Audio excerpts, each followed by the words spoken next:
Hey guys, I hope you're having a good rainy Friday afternoon. We're going to pick back up today and finish off the rest of chapter 1 of The Hobbit. Going to read for a little longer today because we've got a little bit more to read than we did yesterday. Real quick, I want to talk about the character of Bilbo. He's our protagonist. We met him yesterday. That means he's going to be the hero of our story. We're going to see how he changes from who he is today into the hero that he is at the end of this novel. So yesterday when we left, Bilbo had just gotten rid of Gandalf and was going inside to have a bite to eat, thinking that he might even forget about the fact that he'd invited Gandalf for tea the next day. The next day, he had almost forgotten about Gandalf. He did not remember things very well, unless he put them down in his engagement tablet, like this: Gandalf, tea, Wednesday. Yesterday, he had been too flustered to do anything of the kind. Just before tea time, there came a tremendous ring on the front doorbell, and then he remembered. He rushed and put the kettle on and pulled out another cup and saucer and an extra cake or two and ran to the door. "I'm so sorry to keep you waiting," he was going to say when he saw that it wasn't Gandalf at all.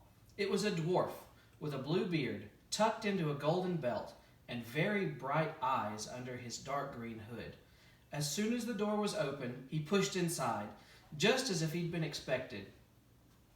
He hung his hooded cloak on the nearest peg, and "Dwalin, at your service," he said with a low bow. "Bilbo Baggins, at yours," said the hobbit, too surprised to ask any questions of the moment. When the silence that followed had become uncomfortable, he added, "I'm just about to have tea. Pray, come and have some with me." A little stiff, perhaps, but he did mean it kindly. And what would you do if an uninvited dwarf came and hung his things up in your hall without a word of explanation? They had not been at table long. In fact, they'd hardly reached the third cake when there came another, even louder ring at the bell. "Excuse me," said the hobbit, and off he went to the door. "So you've got here at last," was what he was going to say to Gandalf this time. But it wasn't Gandalf. Instead, there was a very old-looking dwarf on the step with a white beard and a scarlet hood, and he too hopped inside as soon as the door was open, just as if he had been invited. "I see they've begun to arrive already," he said when he caught sight of Dwalin's green hood hanging up. He hung his red one next to it, and "Balin, at your service," he said with his hands on his breast. Thank you," said Bilbo with a gasp. It was not the correct thing to say, he knew, but "they have begun to arrive" had flustered him badly. He liked visitors, but he liked to know them before they arrived, and he preferred to ask them himself. He had a horrible thought that the cakes might run short, and then he, as the host, he knew his duty and stuck to it, however painfully. He might have to go without. "Come along in and have some tea," he managed to say, after taking a deep breath. "A little beer would suit me better, if it's all the same to you, my good sir," said Balin with the white beard. "But I don't mind some cake. Seed cake, if you have it." Lots," Bilbo found himself answering, to his own surprise, and he found himself scuttling off, too, to the cellar to find a pint of beer mug, and to the pantry to fetch 2 beautiful round seed cakes, which he'd baked that afternoon for his afternoon morsel. When he got back, Balin and Dwalin were talking at the table like old friends. As a matter of fact, they were brothers. Bilbo plopped down the beer and the cake in front of them, when loud came a ring at the bell again, and then another ring. Gandalf for certain this time, he thought as he puffed along the passage. But it was not. It was 2 more dwarves, both with blue hoods, silver belts, and yellow beards, and each of them carried a bag of tools and a spade. If they hopped as soon as the doorbell began to open, Bilbo was hardly surprised at all. "What can I do for you, my dwarves?" he said. "Kili, at your service," said the one, and "Fili," added the other, and they both swept off their blue hoods and bowed. "At yours and your families," replied Bilbo, remembering his manners this time. "Dwalin and Balin have already arrived, I see," said Kili. "Let us join the throng." "Throng?" thought Baggins. "I don't like the sound of that. I really must sit down for a minute and collect my wits, have a drink." He had only just one sip in the corner while the four dwarves sat round the table and talked about mines and gold and troubles with goblins and the depredation of dragons and lots of other things which he did not understand and didn't want to, for they sounded much too adventurous, when ding-dong-a-ling-dang, his bell rang again, as if some naughty little hobbit boy was trying to pull the handle off. "Someone's at the door," he said, blinking. "Some four, I should say, by the sound," said Feely. "Besides, we saw them coming along behind us in the distance." The poor little hobbit sat down in the hall and put his hands on his head and wondered what had happened and what was going to happen and whether they would all stay for supper. Then the bell rang again, louder than ever, and he had to run to the door. It wasn't four dwarfs after all. It was five. Another dwarf had come along while he was wandering in the hall. He had hardly turned the knob before they all were inside, bowing and saying, "At your service," one after another. Dory, Nori, Ori, Oin, and Gloin were their names. And very soon 2 purple hoods, a gray hood, a brown hood, and a white hood were hanging on the pegs, and off they marched with their broad hands stuck in their gold and silver belts to join the others. Already it had almost become a throng. Some called for ale, some for porter, and one for coffee, and all of them for cakes. So the hobbit was kept very busy. A big jug of coffee had just been set in the hearth, and the seed cakes were gone, and the dwarves were starting on a round of buttered scones when there came a loud knock. Not a ring, but a hard rat-a-tat on the hobbit's beautiful green door. Someone was banging with a stick. Bilbo rushed along the passage, very angry and altogether bewildered and beweathered. This was the most awkward Wednesday he ever remembered. He pulled open the door with a jerk, and they all fell in, one on top of the other. More dwarves. 4 more dwarves. And there was Gandalf behind, leaning on his staff and laughing. He had made quite a dent on the beautiful door. He had also, by the way, knocked out the secret mark that he had put there yesterday morning. "Carefully, carefully," he said. "It's not like you, Bilbo, to keep friends waiting on the stoop, and then open the door like a pop gun. Let me introduce to you Bifur, Boffer, Bombur, and especially Thorin." "At your service," said Bifur, Boffer, and Bombur, standing in a row. Then they hung up 2 yellow hoods and a pale green one, and also a sky blue one with a long silver tassel. This last belonged to Thorin, an enormously important dwarf. In fact, no other than the great Thorin Oakenshield himself, who was not at all pleased at falling flat on Bilbo's mat with Bifur, Boffer, and Bombur on top of him. For one thing, Bombur was immensely fat and heavy. Thorin, indeed, was very haughty and said nothing about service, but poor Mr. Baggins said he was sorry so many times that at last Thorin grunted, "Pray, don't mention it," and stopped frowning. "Now, we're all here," said Gandalf, looking at the row of 13 hoods, the best detachable party hoods, and his own hat hanging on the pegs. "Quite a merry gathering, I hope. There is something left for the latecomers to eat and drink. What's that? Tea? No, thank you. A little red wine for me." "And for me," said Thorin. "And raspberry jam and apple tart," said Bifur. "And mince pies and cheese," said Bombur. "And pork pies and salad," said Bombur. "And more cakes and ale and coffee, if you don't mind," called the other dwarves through the door. "Put on a few eggs, there's a good hobbit," Gandalf called after him, as the hobbit stumbled off to the pantry. "And just bring out the cold chicken and pickles." "Seems you know as much about the inside of my pantry as I do," thought Mr. Baggins to himself, who was feeling positively flummoxed and was beginning to wonder whether a most wretched adventure had not come right into his own house. By the time he had got all the bottles and dishes and knives and forks and plates and spoons and things piled up on big trays, he was getting very hot and red in the face and annoyed. "Be bothered, these dwarves," he said aloud. "Why don't they come and lend a hand?" Lo and behold, there stood Balin and Dwalin at the door of the kitchen, and Fili and Kili behind him. and before he could say knife, they had whisked the trays and a couple of small tables into the parlor and set out everything afresh. Gandalf sat at the head of the party with the 13 dwarves all around, and Bilbo sat on a stool at the fireside, nibbling on a biscuit. His appetite was quite taken away, and trying to look as if this was all perfectly ordinary and not in the least an adventure. The dwarves ate and talked, and time got by. At last, they pushed their chairs back, and Bilbo made a move to collect the plates and glasses. "I suppose you'll all stay for supper?" he said with his politest, unpressing tone. "Of course," said Thorin, "and after. We shan't get through the business till late, and we must have some music first. Now to clear up."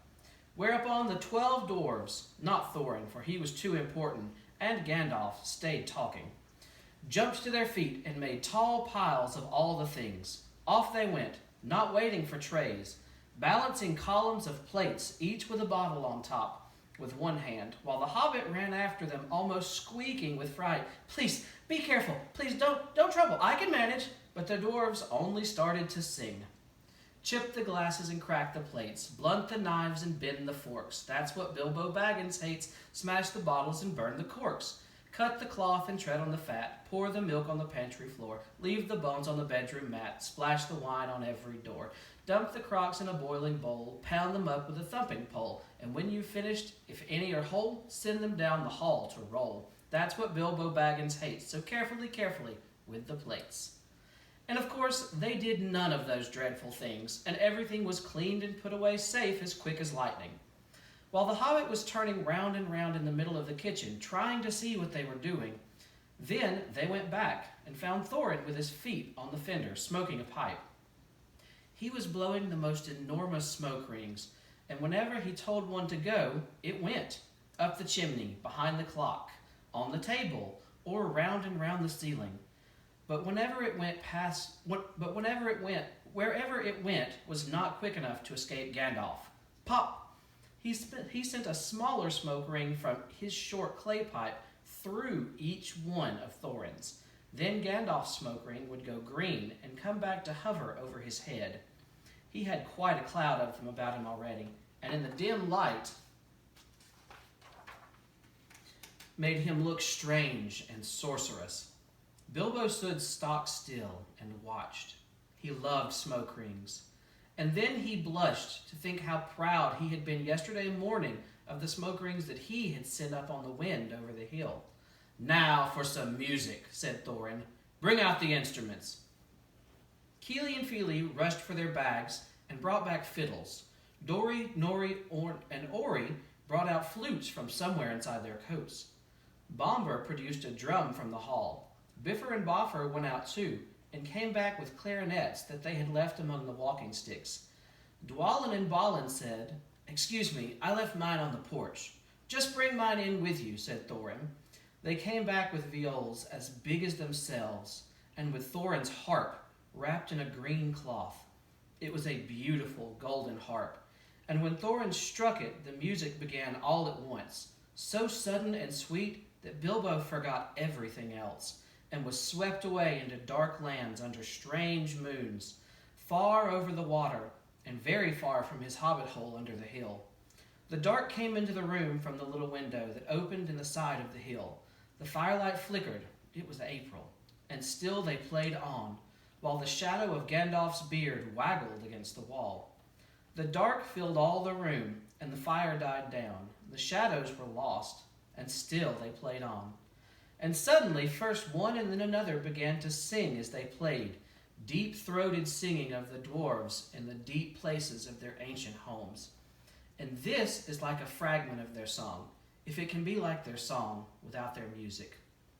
Far over the misty mountains cold, to dungeons deep and caverns old, we must away ere break of day to see the pale enchanted gold. The dwarves of yore made mighty spells, while hammers fell like ringing bells in places deep where dark things sleep in hollow halls beneath the fells. For ancient kings and elvish lords, their many a gleaming golden hoard, they shaped and wrought and light they caught to hide in gems on hilt of sword. On silver necklaces they strung, the flowering stars on crowns they hung. The dragon fire and twisting wire, they meshed the light of moon and sun.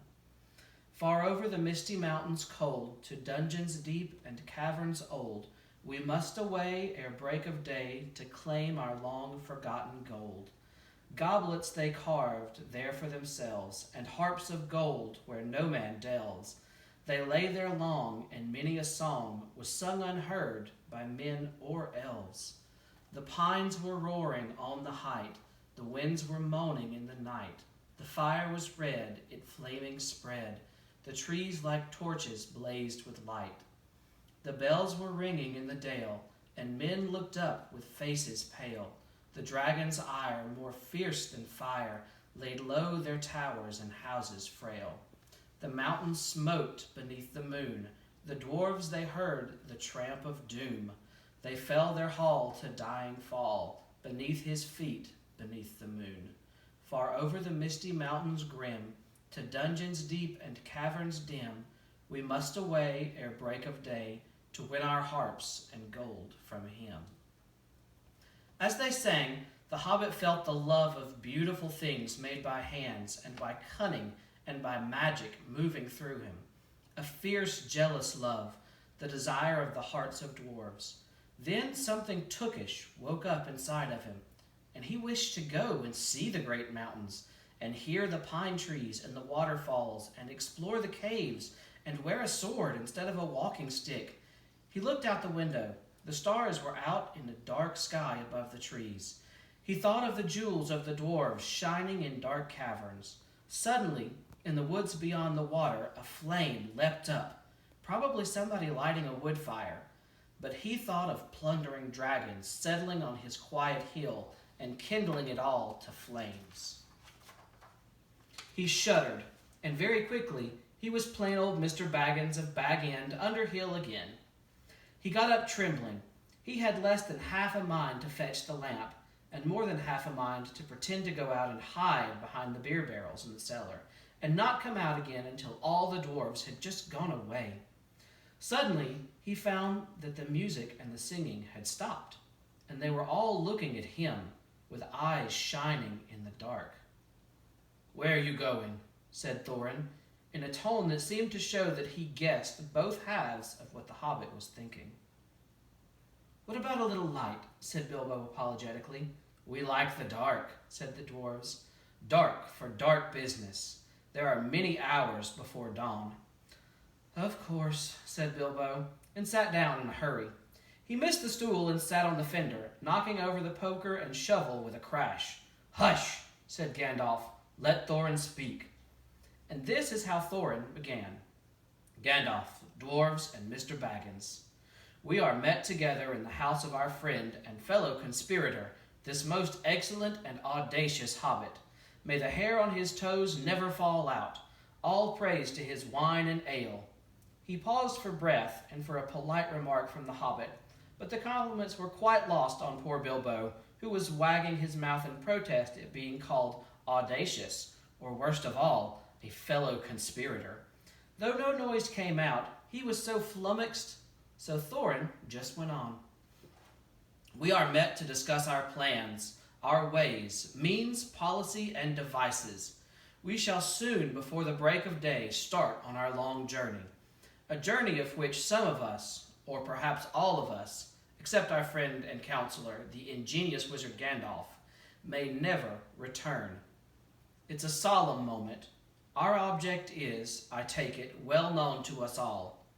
To the estimable Mr. Baggins, and perhaps to one or two of the younger dwarves, I think I should be right in naming Keely and Feely, for instance, the exact situation at the moment may require a little brief explanation."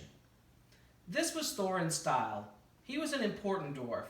If he'd been allowed, he would probably have gone on like this until he was out of breath, without telling anyone there anything that was not already known. But he was rudely interrupted. Poor Bilbo couldn't bear it any longer. At "may never return," he began to feel a shriek coming up inside, and very soon it burst out like a whistle on an engine coming out of a tunnel. All the dwarves sprang up, knocking over the table.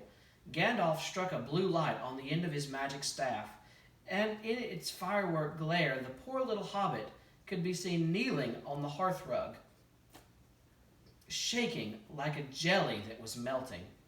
Then he fell flat on the floor and kept on calling out, "Struck by lightning," over and over again.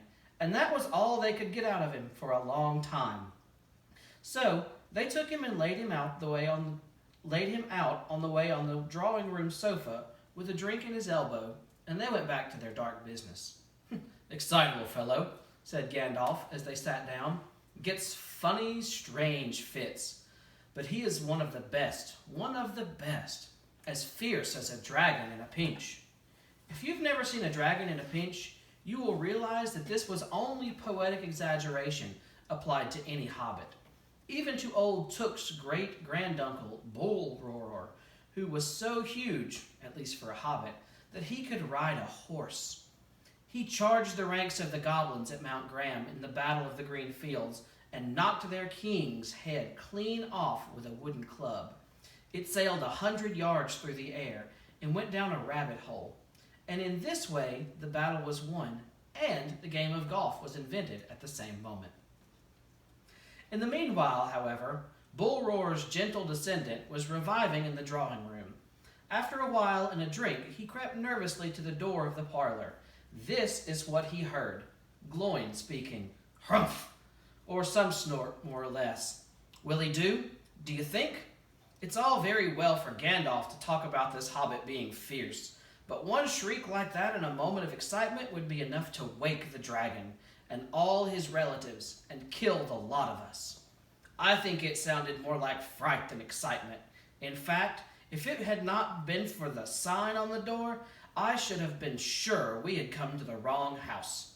As soon as I clapped my eyes on the little fellow, bobbing and puffing on the mat, I had my doubts. He looked more like a grocer than a burglar.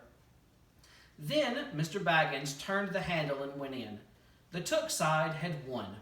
He suddenly felt he would go without bed and breakfast to be thought fierce.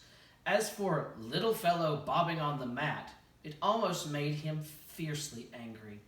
Many a time afterwards, the Baggins part regretted what he did now, and he still said to himself, "Bilbo, you were a fool. You walked right in and put your foot in it." Pardon me," he said. "If I've overheard that you were saying correctly, I don't pretend to understand what you're talking about, or your references to burglars, but I think I'm right in believing," this is what he called being on his dignity, "that you think I am no good. I will show you. I have no sign on my door. It was painted a week ago. And I'm quite sure you have come to the wrong house. As soon as I saw your funny faces on the doorstep, I had my doubts. But treat it as the right one. Tell me what you want, and I will try it. If I have to walk from here to east of east and fight the wild wereworms of the last desert. I had a great-great-great-granduncle once, Bullroarer Took, and yes, but that was a long time ago," said Gloin. "I was talking about you, and I assure you that there is a mark on your door. The usual one in the trade, or used to be. Burglar wants a good job, plenty of excitement, and reasonable reward. That's how it usually read. You can say expert treasure hunter instead of burglar if you like. Some of them do. But all the same to us, Gandalf told us that there was a man of the sort in these parts looking for a job at once, and that he had arranged for a meeting here this Wednesday at tea time." "Of course, I put the mark there myself," said Gandalf, "for very good reasons. You asked me to find the 14th man for your expedition, and I chose Mr. Baggins. Just let anyone say I chose the wrong man or the wrong house, and you can stop at 13 and have all the bad luck you like, or you can go back to digging coal." He scowled so angrily at Gloin that the dwarf huddled back in his chair, and when Bilbo tried to open his mouth to ask a question, he turned and frowned at him and stuck out his bushy eyebrows until Bilbo shut his mouth tight with a snap. "That's right," said Gandalf. "Let's have no more arguing. I have chosen Mr. Baggins, and that ought to be good enough for all of you. If I say he is a burglar he is, or he will be when the time comes. There is a lot more in him than you guessed, a deal more than he has any idea himself. You may all possibly live to thank me yet. Now, Bilbo, my boy, fetch the lamp, and let's have a little light. On the table in the light of a big lamp was a red shade. He spread a piece of parchment like a map. This was made by Thror, your grandfather, Thorin, he said in answer to the dwarves' excited questions. It is a map, a plan of the mountain. I don't see that this will help us much, said Thorin disappointedly after a glance. I remember the mountain well enough, and the lands about it, and I know where Mirkwood is, and the withered heath, where the great dragons breed. There's a dragon marked in red on the mountain, said Balin, but it will be easy enough to find him without that, if ever we arrive. There is one point that you haven't noticed, said the wizard, and that is the secret entrance. You see the rune on the west side, and the hand pointing to it from the other runes that mark a hidden passage to the lower halls. It may have been secret once, said Thorin, but how do we know that it's secret any longer? Old Smaug has lived there long enough now to find out anything there is to know about those caves. He may, but he can't have used it for years and years. Why? Asked Bilbo, excitedly. Because it's too small. 5 feet high, the door, and 3 may walk abreast, say the runes. But Smaug could not creep into a hole that size, not even when he was a young dragon, certainly not after devouring so many of the dwarves and the men of Dale. It seems a great big hole to me, squeaked Bilbo, who had no experience of dragons, and only of hobbit holes. He was getting excited and interested again, so that he forgot to keep his mouth shut. He loved old maps, and in his hall there hung a large one of the county round, with all his favorites marked and colored in red ink. How could such a large door be kept secret from everybody outside, apart from the dragon, he asked. He was only a little hobbit, you must remember. In lots of ways, said Gandalf. But in what way this one has been hidden, we don't know without going to see. From what it says on the map, I should guess there's a closed door, which has been made to look exactly like the side of the mountain. That is the usual dwarves' method. I think that's right, isn't it? Quite right, said Thorin. Also, Gandalf went on, I forgot to mention that with the map went a key, a small and curious key. Here it is, he said, and handed to Thorin a key with a long barrel and intricate wards made of silver. Keep it safe. Indeed I will, said Thorin, and he fastened it upon a fine chain that hung about his neck and under his jacket. Now, things begin to look more hopeful. This news alters them much for the better. So far, we have had no clear idea what to do. We thought of going east, as quiet and careful as we could, as far as the long lake. After that, the trouble would begin. A long time before that, if I know anything about the roads east, interrupted Gandalf. We might go from there up along the river running, went on Thorin, taking no notice, and so to the ruins of Dale, the old town in the valley there, under the shadow of the mountain. But we none of us liked the idea of the front gate. The river runs right out of it through the great cliff at the south of the mountain, and out of it comes the dragon too, far too often, unless he has changed his ways. That would be no good, said the wizard, not without a mighty warrior, even a hero. I tried to find one, but warriors are busy fighting one another in distant lands, and in this neighborhood, heroes are scarce, or simply not to be found. Swords in these parts are mostly blunt, and axes are used for cutting wood, shields as cradles and dish covers. And dragons are comfortably far off, and therefore legendary. This is why I settled on burglary, especially when I remembered the existence of a side door. And here is our little Bilbo Baggins, the burglar, the chosen and selected burglar. Now, let's get on and make some plans. Very well then, said Thorin, supposing the burglar expert gives us some idea or suggestions. He turned with mock politeness to Bilbo. First, I should like to know a bit more about things, he said, feeling all confused and a bit shaky, but so far still tookish and determined to go on with things. I mean about the gold and the dragon and all that, and how it got there, and who it belongs to, and so on and further. Bless me, said Thorin. Haven't you got a map? And didn't you hear our song? And haven't we been talking all this for hours? All the same, I should like it all plain and clear, he said, putting on his business manners, usually reserved for people who tried to borrow money from him, and doing his best to appear wise and prudent and professional and still live up to Gandalf's recommendation. Also, I should like to know about risks, out-of-pocket expenses, time requirements and remunerations, and so forth. By which he meant, what am I going to get out of this? And am I going to come back alive? Oh, very well, said Thorin. Long ago, in my grandfather Thror's time, our family was driven out of the far north and came back with all their wealth and their tools to this mountain on the map. It had been discovered by my far ancestor Thrain the Old, but now they've mined and they've tunneled and they made huge halls and great workshops, and in addition, I believe they found a good deal of gold and a great many jewels. Anyways, they grew immensely rich and famous, and my grandfather was king under the mountain again, and treated with great reverence by the mortal men who lived in the south, and were gradually spreading up the river running, as far as the valley overshadowed by the mountain. They built the merry town of Dale there in those days. Kings used to send for their smiths and reward even the least skillful most richly. Fathers would beg us to take their sons as apprentices and pay us handsomely, especially in food supplies, which we never bothered to grow or find for ourselves.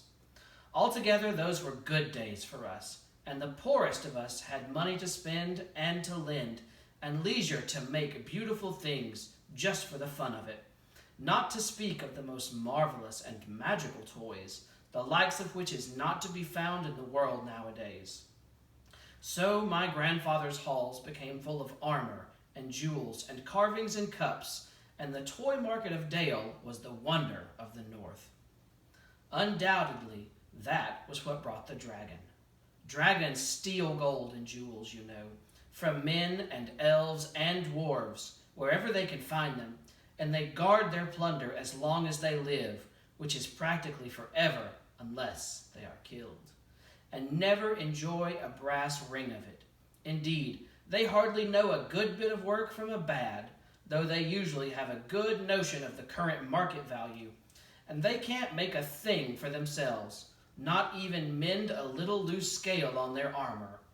There were lots of dragons in the north in those days, and gold was probably getting scarce up there, with the dwarves flying south or getting killed, and all the general waste and destruction that dragons make going from bad to worse.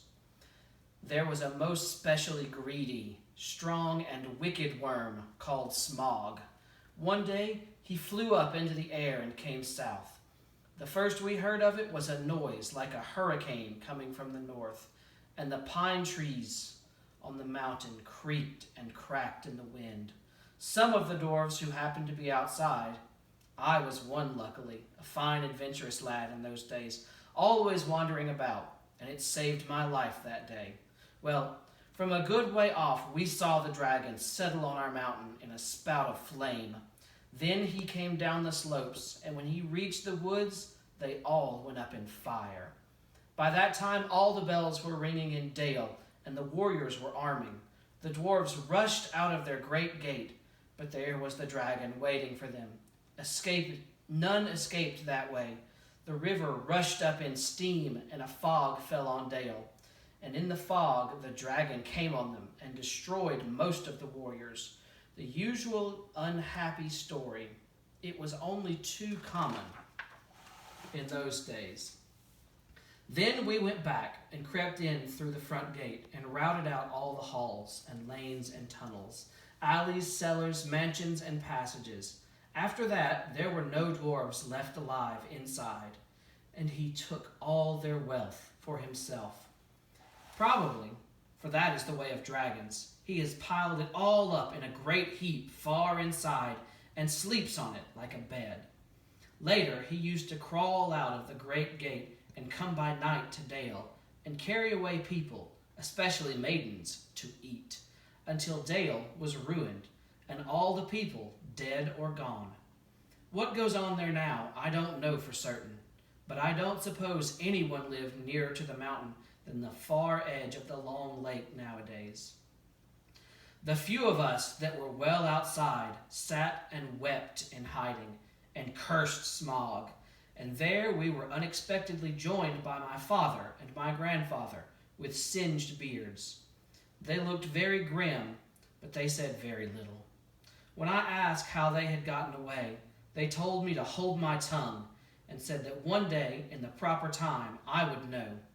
After that, we went away, and we have had to earn our living as best we could up and down the lands, often enough sinking as low as blacksmith work or even coal mining. But we have never forgotten our stolen treasure, and even now, when I will allow, we have a good bit laid by, and we're not so badly off. Here, Thorin stroked the gold chain round his neck.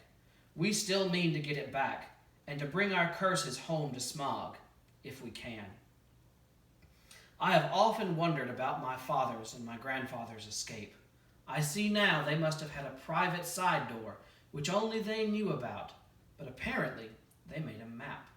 And I should like to know how Gandalf got hold of it, and why it did not come to me, the rightful heir.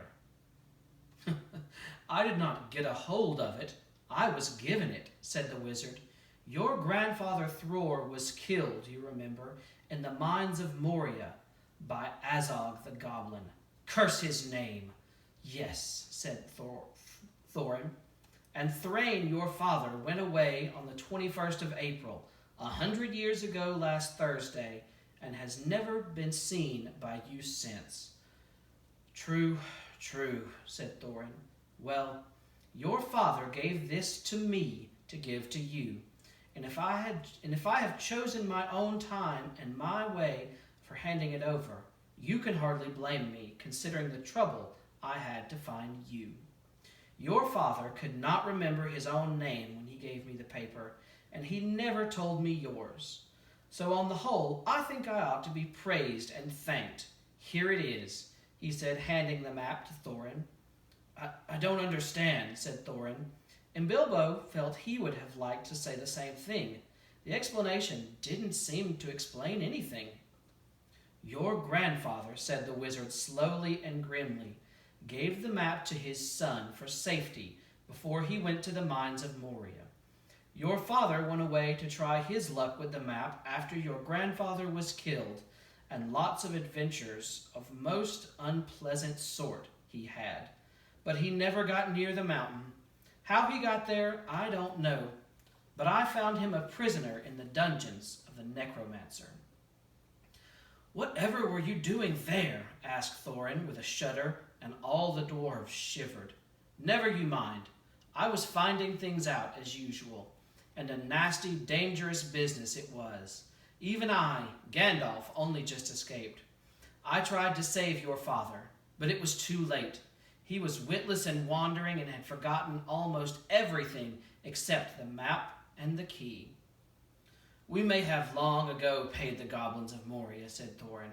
We must give thought to the necromancer. Don't be absurd. Here's an enemy quite beyond the power of all the dwarves put together. If they could all be collected again from the four corners of the world, the one thing your father wished was for his son to read the map and use the key. The dragon and the mountain are more than big enough tasks for you. Hear, hear, said Bilbo, and accidentally said it out loud. Hear what? They all said, turning suddenly towards him, and he was so flustered that he answered, Hear what I have to say. What's that? they asked. Well, I should say that you ought to go east and have a look round. After all, there is a side door, and dragons must sleep sometime, I suppose. If you sit on the doorstep long enough, I dare say you will think of something. And well, don't you know it, I think we've talked long enough for one night, if you see what I mean. What about bed, and an early start after that? I will give you a good breakfast before you go. Before we go, I suppose you mean, said Thorin. Aren't you the burglar? And isn't sitting on the doorstep your job? Not to speak of getting inside the door. But I agree about the bed and breakfast. I like 6 eggs with my ham when starting a journey, fried, not poached, and mind you, don't break them. After all the others had ordered their breakfasts without so much as a please, which annoyed Bilbo very much, they all got up. The Hobbit had to find room for them all, and filled all of his spare rooms and made beds on the chairs and sofas before he got them all stowed, and went to his own little bed, very tired and not altogether happy. One thing he did make up his mind about was not to bother to get up very early and cook everybody else's wretched breakfast. The tookishness in him was wearing off, and he was not now sure that he was going on any journey in the morning. As he lay in the bed, he could hear Thorin still humming to himself in the best bedroom next to him. Far over the misty mountains cold, to dungeons deep and caverns old, we must away ere break of day, to find our long-forgotten gold. Bilbo went to sleep with that in his ears, and it gave him very uncomfortable dreams. It was long after the break of day when he finally woke up. All right, that's the end of chapter 1. We'll start on chapter 2 tomorrow. Thanks. Stay safe. Bye, guys.